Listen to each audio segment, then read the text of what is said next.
Hey guys, welcome back to our channel, Haniko and Baniko Benes. To this video guys, ayan, maglagay tayo ng ating mga plates sa aming dishwasher. Ayan, bago itong dishwasher namin, pero mga tumas to sa amin. Ayan, dati kasi maliit lang siya. Ito yung ano, dito ilalagay yung mga kutsara, tsaka yung baso na maliliit, tsaka yung mga ano dito yung pangsandok, yung mga lalaking mga gamit sa pagluluto. Ayan, dito naman din yung mga bowl, maliliit na bowl, mga baso dito, basta magkasya lang siya. Dito yung mga big plate, mga kaldero, kasi malaki siya guys. Ayan, nakalagay maxi space. Ayan. Ayan siya guys. Ginawa to ng asawa ko. Ayan. Kailangan punasan natin kasi marami siyang medyo maalikabok siya. Ayan, yung nakalagay dito guys, this is a inverter. Ayan, inverter. Ayan. Zoom wash. Ayan, ito yung power niya. Tsaka ito, mamaya ipakita ko kung paano pagtapos ko nang may lagay lahat. Dito yung mga plate. Ito yung mga, ano niya, 3D siya guys, 3D. Ayan, 3D. Ayan. Pag natapos na siya, ano lang siya, magsa-sounds lang, mag-clink clink like that. Tapos magkukusa siya ng magbukas mag-isa pag tapos na siya. Ayan, hot point. So meaning hot here. Ayan. Ayan, umpisahan na natin maglagay ng ating mga, ito guys, nakalaundok yung mga lagay dito. Iniipon talaga namin para ilagay doon sa aming dito. Kasi hindi pwedeng maya-maya ka maglagay kasi hindi naman pwedeng hindi mapuno yung dishwasher kasi sayang yung kuryente at saka sabon, diba? Ganun ang idea. Kaya sabi ko pala, yung iba, bakit ang dami nilang hugasing hindi naguhugas? Yan pala kailangan ipunin. Pero tinatanggalan na siya ng ano, ng mga kanin-kanin. Ito galing ito sa ano, binabaonan ng anak ko sa work. Dinadala niya ng mug, kaya mayroong tissue na ganito. Yan. Ayan, ilagay natin yan dito guys sa ating dishwasher. Ayan guys, umpisahan natin ilagay na yung mga kutsara. At saka dito, ganyan lang yung lalagay natin. Kahit saan lang naman, pero pwede naman ganyan lang guys. Ihuli na natin yung mga maliliit na spoon. Yan, ganyan lang po siya guys.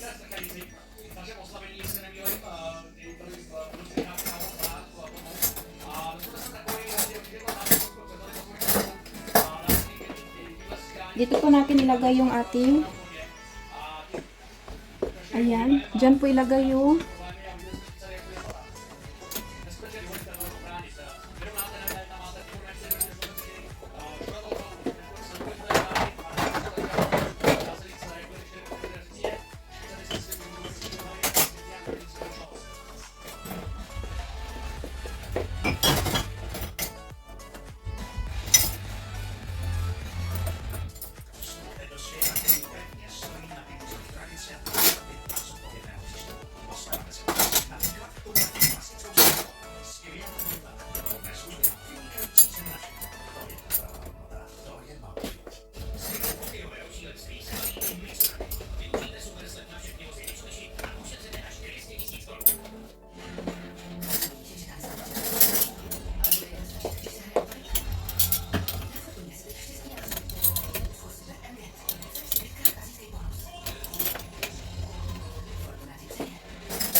Ayan guys, yung mga malilit na spoon, pwede lang siya sa taas kasi hindi na talaga siya makasya pag isa-isahin siya talaga dito sa may sa lugar niya.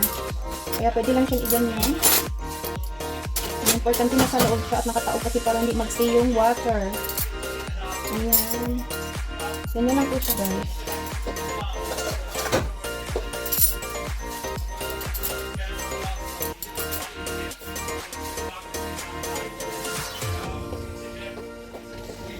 Dito tayo sa second, ilagay natin yung ating mga bowl. Yan guys, mga bowl dito.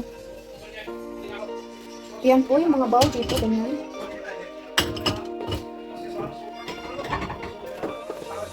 Kaya bago kami maglalagay dito guys, tinatanggalan namin ng mga rice na tira-tira sa plato para hindi siya mangamoy of course. Kasi iniipon nga bago ilagay sa dishwasher.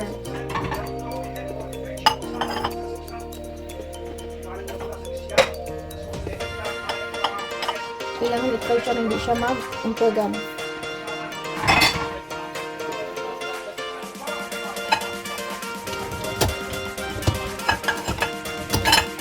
Ito siya po.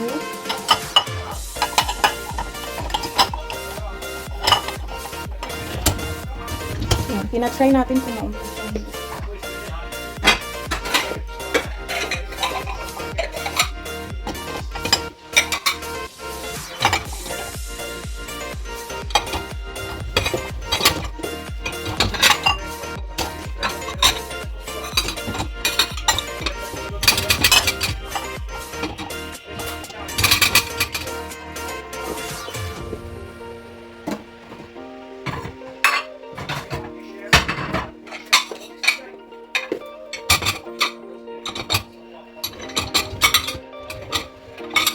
Hindi natin siyang ilagay ng ganyan. Diba?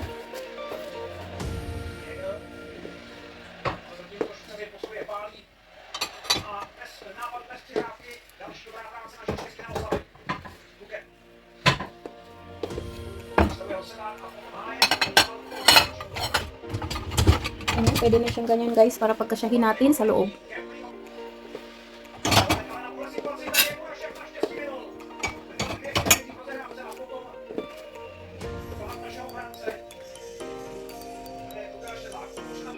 Ayan guys, ilagay natin yung maliliit na plato dito.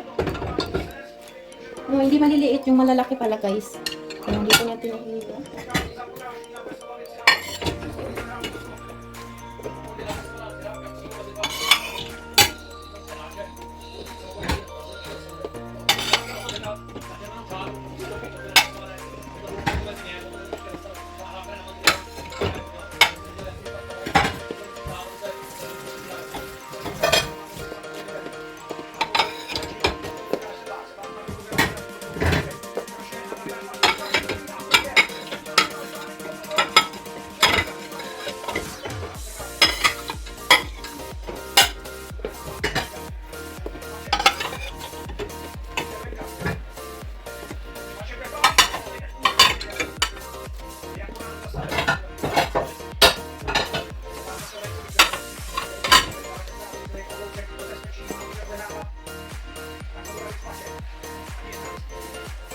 Ayan, dito naman sa kabila yung medyo malaking plate. Diba?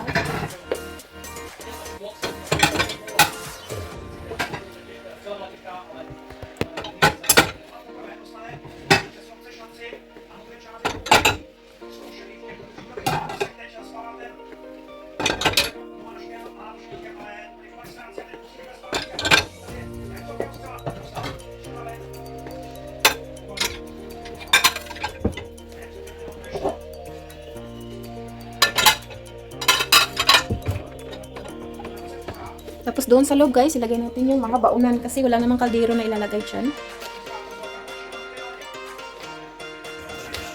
Ayan, dito natin ilagay ang ating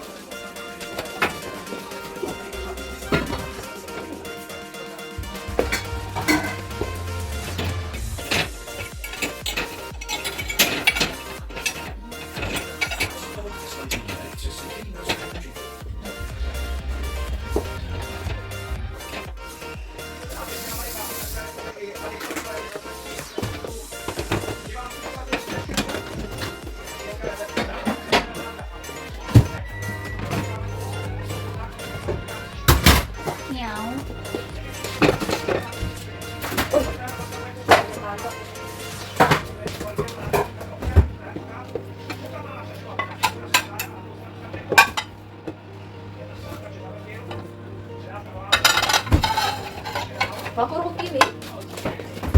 Ma? Ano ko kayo? Ayan guys, natapos na natin ilagay lahat. Ganyan na siya, oh. Tapos ito yung pangalawa. Ganyan na siya. Tapos ito yung pangatlo. Ito.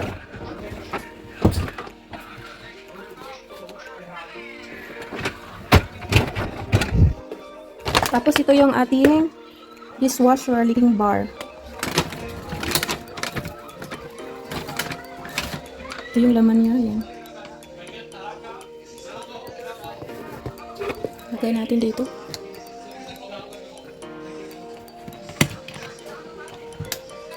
Ito yan siya guys. Marami siyang laman sa loob. Close na natin. Before that, ito na yung power.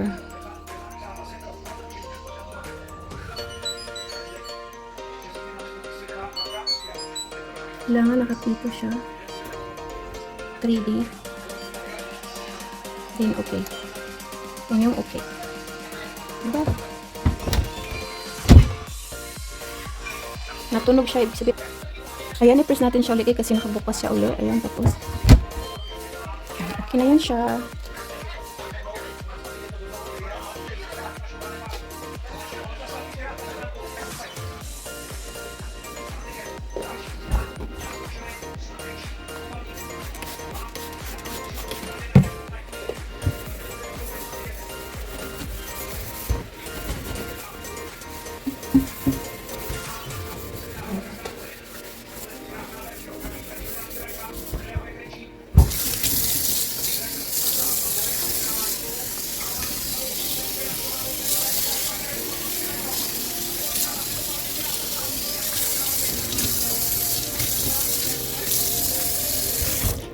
Ayan guys, clean na po yung kitchen.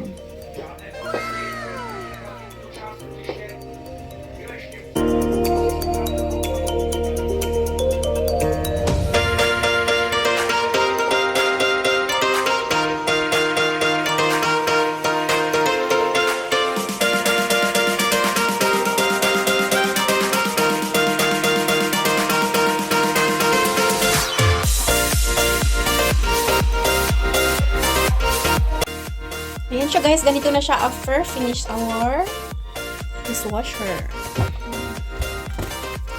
Oh, diba? Super linis, super shiny.